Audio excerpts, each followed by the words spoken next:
નમસ્તે. આજે આપણે બનાવીશું ગટ્ટાનું શાક. એના માટે આપણે પાણી ગરમ કરવા મૂકી દઈશું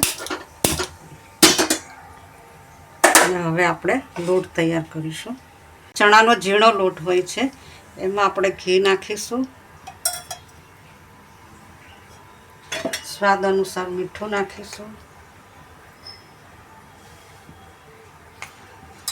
હળદર નાખીશું, મરચું નાખીશું,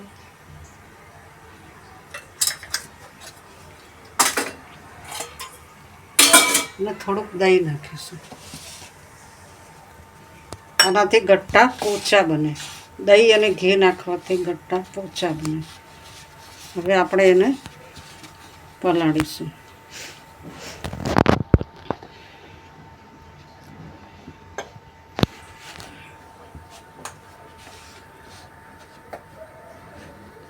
એકદમ પોચા હાથે પલાળવાનું.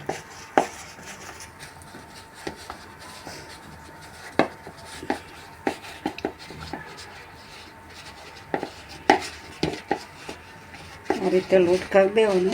પોચા હાથે આપણે આમાં ગટ્ટા વાળવાના. એકદમ હળવા હાથે, બહુ એને ફિટ નહીં કરી દેવાના. અને પછી આ રીતે પાણી ગરમ થાય એટલે મૂકવાનું. અને આપણે જાડા બનાવીએ તો જાડા બી બની શકે, પાતળા બનાવીએ તો પાતળા બી થઈ શકે.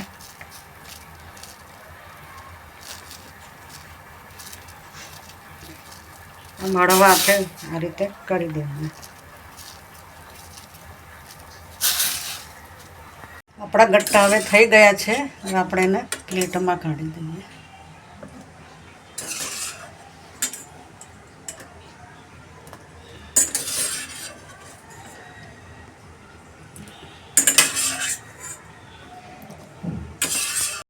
આપણે થઈ ગયા છે. જોવું હોય તો આ રીતે જોવાનું, એકદમ વચ્ચેથી પણ ચડી ગયું છે.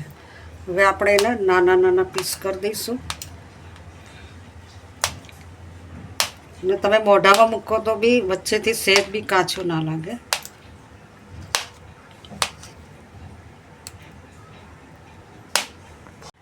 હવે આપણે દહીં કાઢીશું એક વાટકામાં. અને એમાં આપણે મસાલો કરીશું.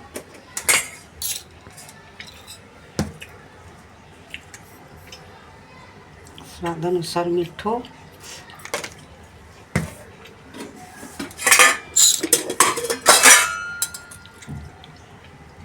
હળદર, મરચું, ધાણા જીરું બધું આપણે મિક્સ કરી દઈશું.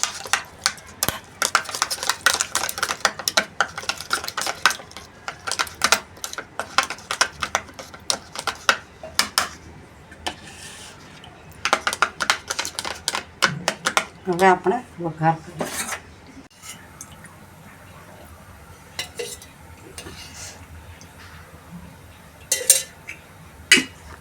વઘારમાં આપણે રાઈ નાખીશું,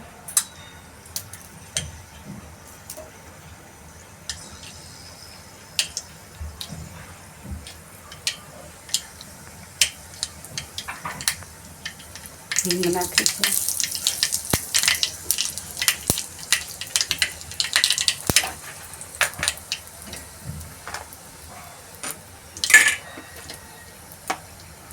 ગટ્ટા વઘારીશું.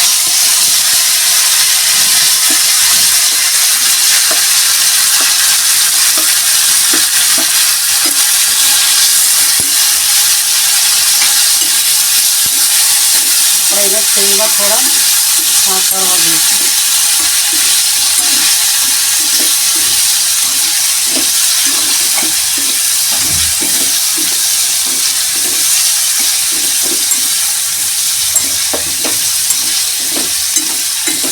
દહીં નાખીશું.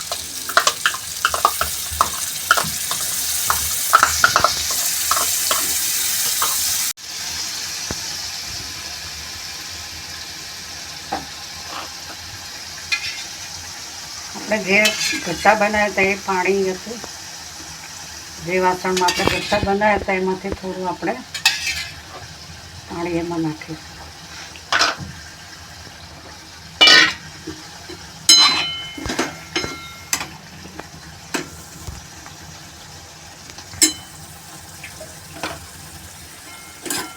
આપણા ગટ્ટા હવે તૈયાર.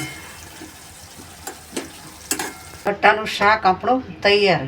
હવે ગટ્ટાનું શાક બનાવીએ ત્યારે એને બરોબર ચડવા દેવાના. જે બરોબર ચડ્યા હશે ને તો જ એ શાક ટેસ્ટી લાગશે. આની અંદર આપણે લીલા મરચાં પણ નાખી શકીએ.